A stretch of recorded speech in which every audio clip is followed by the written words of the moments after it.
श्री गणेशाय नमः। श्री सरस्वती नमः। श्री गुरुभ्यो नमः। जगद्गुरु नरेंद्राचार्य महाराज की जय। सद्गुरु काडसिद्धेश्वर महाराज की जय। संत शिरोमणि गजानन महाराज की जय। आद्य जगद्गुरु रामानंदाचार्य महाराज की जय। सियावल्लभ रामचंद्र की जय। गुरुर्ब्रह्मा गुरुर्विष्णु गुरुदेवो महेश्वरा। श्री गुरु साक्षात्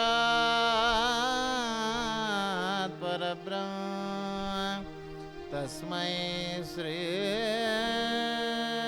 गुरवे नमः। ब्रह्मानन्दं परमसुखदं केवलं ज्ञानमूर्तिं द्वन्द्वातीतं गगनसदृशं तत्त्वमस्यादिलक्ष्यम् एकं नित्यं विमलमचलं सर्वधी साक्षिभूतं भावातीतं त्रिगुणरहितं सद्गुरु तन्नमामि। श्रीमद्दासबोधदशक 12वा समास 8वा काळरूप निरूपण वाचण्यास प्रारंभ करीतो महाराज। श्रीराम मूळ माया जगदेश्वर पुढे अष्टधेचा विस्तार सृष्टिक्रमे आकार आकारला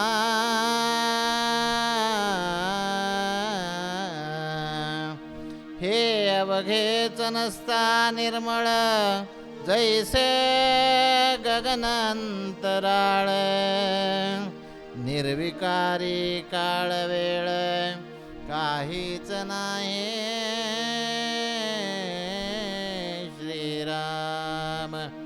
उपाधीचा विस्तार झाला तेथे काळ दिसून आला एरवी पाहता काळाला ठावची नाही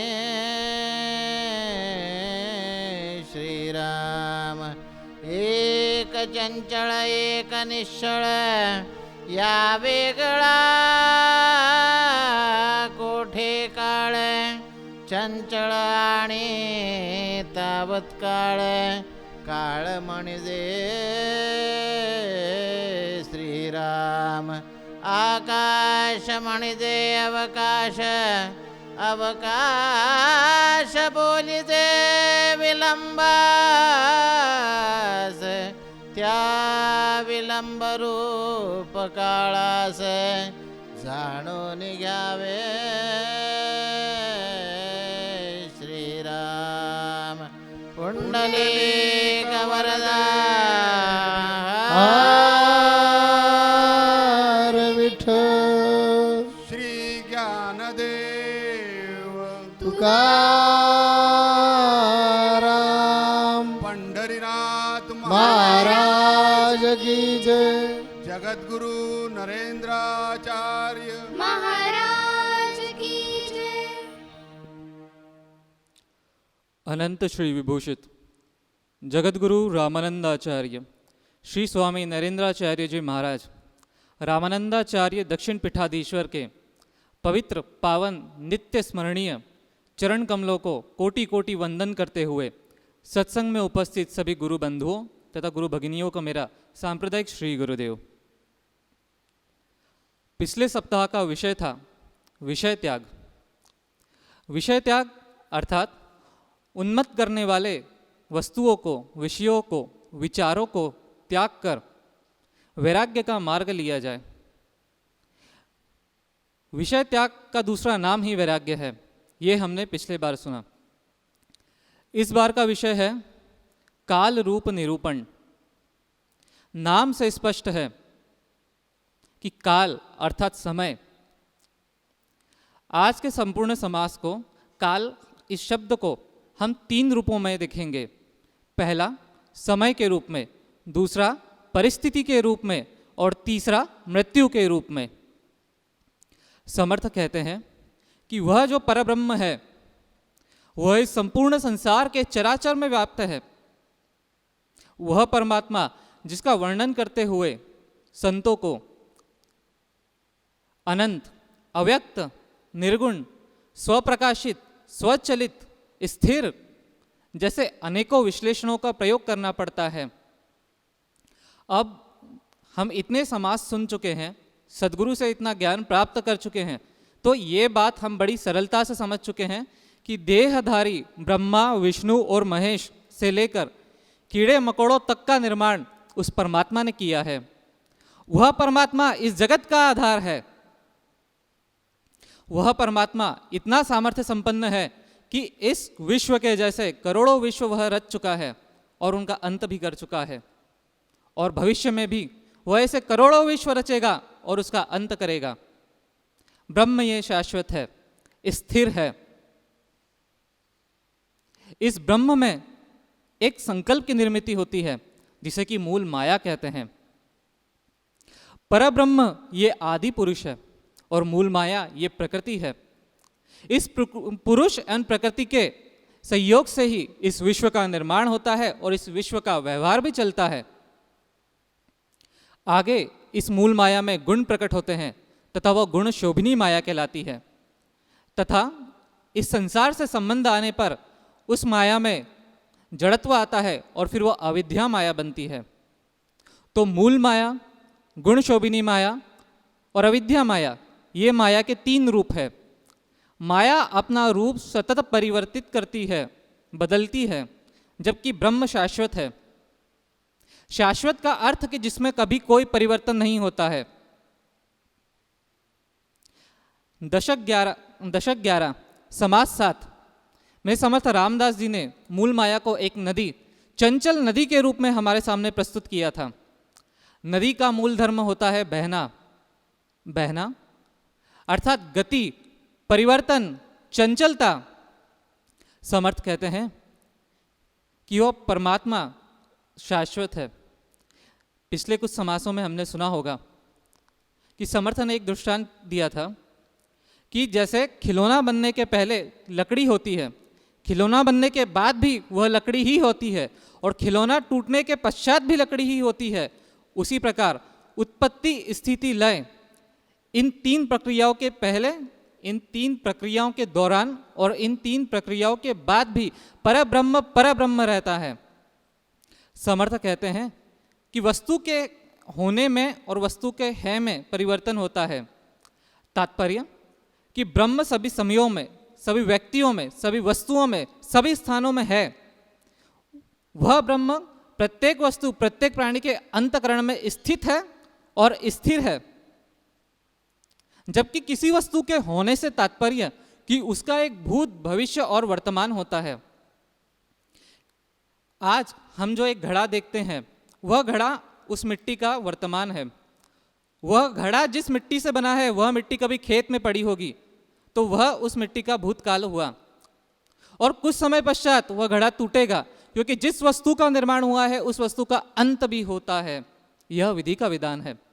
तो जब कभी वह घड़ा किसी कारणवश टूटेगा तो वह उसका भविष्य काल हुआ। माया इस संपूर्ण संसार का निर्माण करती है। संत कबीरदास जी कहते हैं, माया मन ते उपजे, माया तिरगुण रूप, माया मन ते उपजे, माया तिरगुण रूप, पंच तत्व के मेल में बांधे सकल स्वरूप कबीरा, बांधे सकल स्वरूप। अर्थात माया अष्टधा प्रकृति के माध्यम से इस संपूर्ण संसार का निर्माण करती है। रजत तमस सत्व यह तीन गुण और धरती अग्नि जल आकाश एवं वायु ये 5 तत्व, इन 3 गुणों और 5 तत्वों के सहयोग से अष्टधा प्रकृति बनती है और माया इस अष्टधा प्रकृति के माध्यम से इस संपूर्ण संसार का निर्माण करती है। माया यह काल रूप है और काल यह गतिमान है। क्षण क्षण करके यह समय बीत रहा है और भूत के गर्भ में समाहित होकर इतिहास बनता जा रहा है और इतिहास को भुला दिया जाता है। बीते हुए समय का एक क्षण भी वापस नहीं लाया जा सकता। हम सभी ने यह बात सुनी होगी कि हर दिन नया होता है, परंतु जरा सूक्ष्मता से गंभीरता से विचार करके देखिए तो यह बात समझ में आएगी कि हर क्षण नया होता है, क्योंकि बीता हुआ एक क्षण भी वापस नहीं लाया जा सकता। जगजीत सिंह जी की एक गज़ल हम सभी ने सुनी होगी कि ये दौलत भी ले लो ये शोहरत भी ले लो, भले छीन लो मुझसे मेरी जवानी, मगर मुझको लौटा दो वो बचपन का सावन, वो कागज़ की कश्ती वो बारिश का पानी। इस गज़ल से कम एक बात तो स्पष्ट रूप से प्रखरता से सामने आती है कि मानव हृदय की यह विवशता है, यह वेदना है कि बीता हुआ समय नहीं लाया जा सकता है। यह उस काल का पहला रूप है। काल की महिमा देखिए कि एक छोटा बालक जन्म लेता है, क्षण क्षण करके वो बढ़ता है, फिर जवान होता है, क्षण क्षण करके जवानी बीतती है और फिर वो बूढ़ा होता है और अंततः वो मर जाता है। ये माया बड़ी चंचल है। हिंदी साहित्य में प्रकृति के सुकुमार कवि के नाम से जाने वाले सुमित्रानंदन पंत जी केवल एक वाक्य में इस माया के रहस्य को उद्घाटित करते हुए लिखते हैं कि पल पल परिवर्तित प्रकृति परिवेश। हर पल में यह माया नहीं होती है, जैसे हर क्षण नया होता है, उस हर नए क्षण में यह माया भी एक नया रूप लेती है। अब समर्थ काल के उस दूसरे रूप का वर्णन करते हैं जो कि व्यक्ति के वस्तु के जीवन में परिस्थिति के रूप में आता है, और ये हम सब देखते हैं। उदाहरण के लिए एक व्यक्ति की करोड़ों की कंपनी रहती है, पैसा होने के कारण समाज में उसकी पूछ परख रहती है। एक रात को कंपनी में शॉर्ट सर्किट होता है, कंपनी जल जाती है, वह करोड़पति क्षण में ही रोड़पति बन जाता है। यह उस माया का ही स्वरूप है। परंतु एक बात याद रखिए कि ये जो माया है ये उस ब्रह्म पर, ये जो काल है ये उस ब्रह्म पर अपना सामर्थ्य नहीं दिखा पाता, क्योंकि जब यह काल माया उत्पन्न ब्रह्म से होती है तब वो सत्य होती है, शुद्ध होती है, ब्रह्म स्वरूप होती है। और वह काल, वह माया जिसका निर्माण वह उस ब्रह्म ने किया है, वह ब्रह्म कई गुना अनंत कोटि उस माया से, उस काल से श्रेष्ठ है कि माया, वह काल उस ब्रह्म पर अपना सामर्थ्य नहीं दिखा सकता। परंतु एक बात यह भी सत्य है कि जब वह परमात्मा अष्टधा प्रकृति से निर्मित मनुष्य देह का स्वीकार करता है तो इस देह के साथ में उस परमात्मा को माया के सामर्थ्य का भी स्वीकार करना पड़ता है। अभी जिस परब्रह्म स्वरूप प्रभु राम का हमने नाम संकीर्तन किया, उस प्रभु राम के जीवन से इस बात को आसानी से समझा जा सकता है। जब दशरथ जी ने यह घोषणा की कि कल राम का राज्याभिषेक होगा, केवल एक रात में उस काल ने अपना रूप दिखाया और वह व्यक्ति जिसके मस्तक पर राज मुकुट रखा जाना था, अर्थात राज्य की संपूर्ण सत्ता का जो अधिपति होने वाला था, उसे 14 वर्ष का वनवास मिलता है। यही नहीं, वन में जब वह स्वर्ण मृग सीता माई के सामने प्रकट हुआ, सीता माई ने प्रभु के सामने जिद की, उस समय प्रभु राम को यह बात पूर्ण रूप से पता थी कि यह स्वर्ण मृग नहीं, यह माया है, यह काल है। परंतु इस बात को जानते हुए भी प्रभु राम को उस मृग को लाने जाना पड़ा। तो तात्पर्य कि उस परब्रह्म परमात्मा को भी उस काल के आगे कभी कभी झुकना पड़ता है, अष्टधा प्रकृति के कारण। समर्थ कहते हैं कि हम प्रापंचिक जीव हैं, हम माया में फंसे हुए हैं, और माया का कार्य यह है कि माया हमारे जीवन में एक ऐसी परिस्थिति का निर्माण करती है जहाँ पर हम हमारे जीवन को उस परिस्थिति के चारों ओर ही केंद्रित कर लेते हैं, जीवन को रोक लेते हैं और दूसरे हाथ पर वह समय क्षण करके बीतता जाता है। भर्तहरि के माध्यम से हम समझ सकते हैं, पिंगला के मर जाने पर भर्तहरि ने अपना जीवन उस शमशान में ही केंद्रित कर लिया, उसी शोक में बिता दिया। परंतु क्या भर्तहरि के उस शमशान में शोक में बैठने के कारण वह समय रुका? नहीं, समय क्षण करके बीतता गया और वर्षों बीत गए। माया का और काल का यही कार्य है। हम प्रापंचिक जीव यह समझ ही नहीं पाते हैं कि जो आया है उसे जाना ही होगा। हम वस्तुओं के टूटने पर, व्यक्तियों के बिछड़ने पर रोते हैं, दुख करते हैं, शोक करते हैं, परंतु उस शाश्वत ब्रह्म की प्राप्ति का प्रयत्न नहीं करते। समर्थ कहते हैं, अब समर्थ काल के तीसरे रूप में जो कि मृत्यु है उसमें पदार्पण करते हुए कहते हैं कि जो इस संसार में आया है उसे इस संसार से जाना होगा। जिस प्रकार बीते हुए समय का एक क्षण भी इंसान वापस नहीं ला सकता, उस प्रकार आए हुए काल रूपी मृत्यु को एक क्षण भी नहीं रोका जा सकता है। आपके पास चाहे कितना ही ज्ञान हो, संपत्ति हो, सत्ता हो, रूप हो, सौंदर्य हो, परंतु यह सारी चीजें मिलकर भी आए हुए काल रूपी मृत्यु को एक क्षण नहीं रोक सकती है।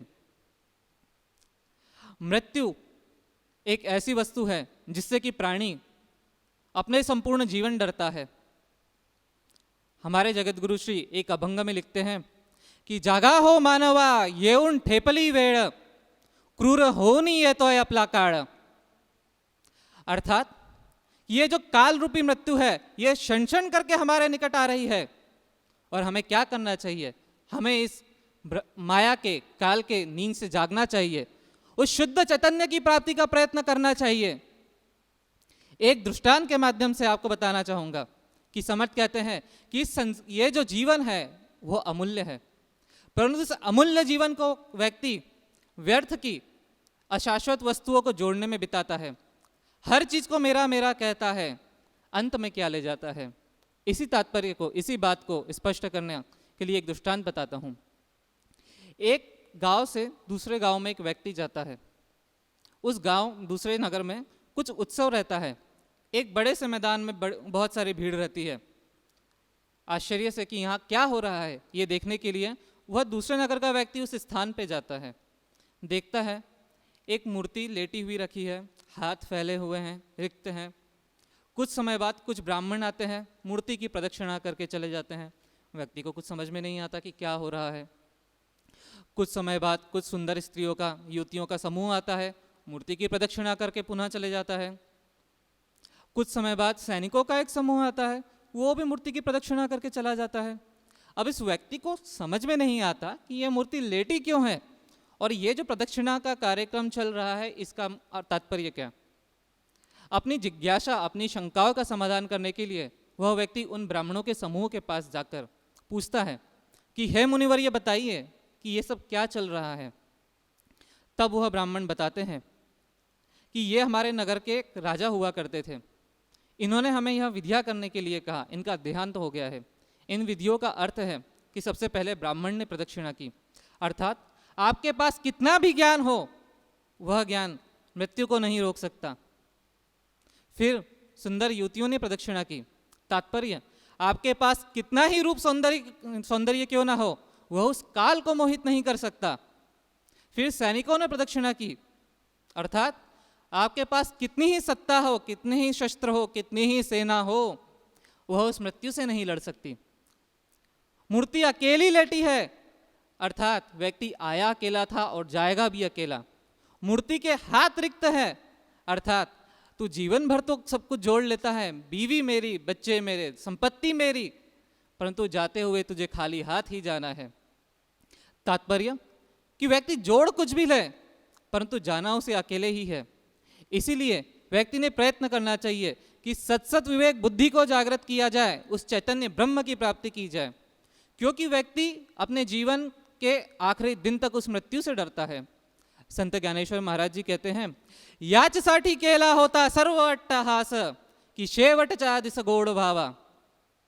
अर्थात जब व्यक्ति उस ब्रह्म की प्राप्ति करता है तो वह अपने जीवन के आखिरी दिन तक नहीं, अपने जीवन के आखिरी दिन बल्कि अपने आखिरी क्षण और आखिरी श्वास तक वह व्यक्ति उस ब्रह्मानंद में ही लीन रहता है। फिर उसे उस गीता का ज्ञान होता है ईश्वर को जानने के बाद कि आत्मा का ना कोई जन्म है, ना कोई आत्मा की मृत्यु है। जिस प्रकार हम पुराने वस्त्रों को त्याग कर नए वस्त्रों को धारण करते हैं, उसी प्रकार आत्मा भी पुराने शरीर को त्याग कर नए शरीर को धारण करती है। ईश्वर को जानने का तात्पर्य क्या है? खुद के स्वरूप को जानना। जब व्यक्ति ईश्वर को जानता है तो उसे खुद की अनंतता का, व्याप्तता का अनुभव होता है। व्यक्ति सूक्ष्म से निकलकर विश्व में जाता है, ब्रह्मांड में जाता है, और उसके बाद ब्रह्मांड के भी परे जाकर उस निर्गुण ब्रह्म को जानता है। फिर वह काल जो कि जीव के पीछे पीछे आता है, जिससे जीव डरता है, जिसके बारे में सोचकर जीव उससे भागता रहता है, अब जीव उससे भागना बंद करता है। क्योंकि एक बार परम सत्य जो कि ब्रह्म ज्ञान है उसकी प्राप्ति हो जाए, उसका सत्य पता चले, फिर वह काल वहाँ पर अदृश्य हो जाता है। क्योंकि कुछ समासों के पूर्व समर्थ ने कहा था कि ब्रह्म ज्ञान होने पर माया यह लुप्त हो जाती है, काल यह विलुप्त हो जाता है। क्योंकि जहाँ ब्रह्म का ज्ञान होता है वहाँ पर केवल और केवल ब्रह्म ही रहता है। ब्रह्म के अलावा किसी और वस्तु का, दूसरी वस्तु का अस्तित्व वहाँ पर उपस्थित ही नहीं होता। इसी वस्तु को जानने के लिए इस सत्संग में आना चाहिए। क्योंकि जब उस ब्रह्म ज्ञान की प्राप्ति करनी है तो उस ब्रह्म ज्ञान के रास्ते तक, उस डेस्टिनेशन तक पहुंचाने के लिए उस गुरु की आवश्यकता होती है। बिना गुरु के ब्रह्म ज्ञान होना संभव नहीं है। विश्व के किसी भी आप संत को देख लीजिए, किसी भी पंथ को आप देख लीजिए, किसी भी धर्म को देख लीजिए, उस सदगुरु की महत्ता को, उस ईश्वर की प्राप्ति को सर्वोच्च माना गया है। इसीलिए उस गुरु के चरणों में आकर हमें उनसे ज्ञान प्राप्त करना चाहिए। इस काल से जो हम डर रहे, ज्ञान हमें तब प्राप्त हो जाएगा कि गुरु को हमने सर्वस्व बहाल करना चाहिए, सर्वस्व देना चाहिए। ऐसा भाव रखकर जब हम गुरु के ऊपर प्यार करेंगे तब ये चराचर में छुपा हुआ जो भगवंत है, परमात्मा है, वो हमारे में कैसा है इसकी जानकारी हमें हो जाएगी। तब हमें यह सृष्टि का चलन वलन कैसा चलता है, काल कैसा आगे जाता है, और ये काल में हम कैसे ख़त्म हो जाते हैं, ये सब मालूम हो जाएगा। इसलिए गुरु की आवश्यकता, क्योंकि कलयुग में सिर्फ गुरु ही ये ज्ञान देने वाले हैं। इसी कारण सत्संग में हम आना चाहिए, गुरु को मन से अपना मानना चाहिए, और वो जो मार्ग बताएगा वो मार्ग से जब हम चलेंगे तब ये भव सागर से हमारी जीवन की नैया पल तीर पर लगेगी और हमें मोक्ष मिल जाएगा। श्री गुरुदेव। जगद्गुरु नरेंद्राचार्य महाराज की जय। सद्गुरु काड़ सिद्धेश्वर महाराज की जय। संत शिरोमणि गजानन महाराज की जय। आद्य जगद्गुरु रामानंदाचार्य महाराज की जय। सियावल्लभ रामचंद्र की जय।